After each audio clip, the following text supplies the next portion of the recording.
Илјадници граѓани на Москва останаа без електрична енергија и грејење по украинскиот напад со дронови на едно од најголемите термоелектрани Шатура во главниот град на Руската Федерација. Нападот се случил рано утринава по локално време на околу 120 км источно од Кремљ. Официјалните руски власти, како и градоначалникот на Москва Андреј Воробјов, го потврди нападот со дронови кои биле насочени кон стратешки точки, но истакна дека веднаш биле распоредени мобилни системи за грејење, вклучена била и резервна електрична дистрибутивна мрежа. Утрово беше извршен напад со беспилотни летала врз електраната Шатура во државниот округ. Некои од беспилотните летала беа уништени од силите за противвоздушна одбрана, а некои делови падна на територија на електраната.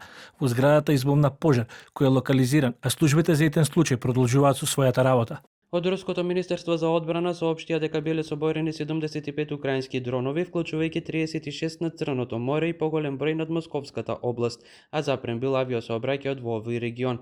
Но и покри тврдењата на руските власти дека не станува збор за посериозен инцидент, според објавите на социјалните и сведоштва на жители на Москва, експлозиите биле силни и разорувачки и ги принудило да стравуваат за своите животи. Бивме во станот заедно со другарка и слушнавме силна експлозија која смртно ни исплаши, а се случуваше во краток временски период, само слушавме силни експлозии.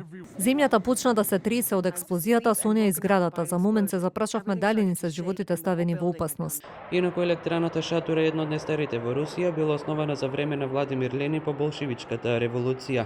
Нападот доаѓа во период кога Украина и низините европски сојузници ќе инсистираат дека разговорите со Русија за какви било терористички размени може да се случат откако само ќе престане војната по сегашната линија на контакт. Прво, границите не може да се менуваат со сила. Втора, како суверена нација, не може да има ограничување за вооружените сили на Украина, што би ја направиле земјата ранлива на идни напади и со тоа би ја подкопале европската безбедност.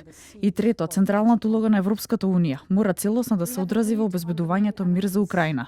Украина мора да има слобода и суверено право да ја избера својата судбина. Таа избра европска судбина. Според луѓето запознаени со контрпредлогот што ќе биде презентиран на сад во Швајцарија.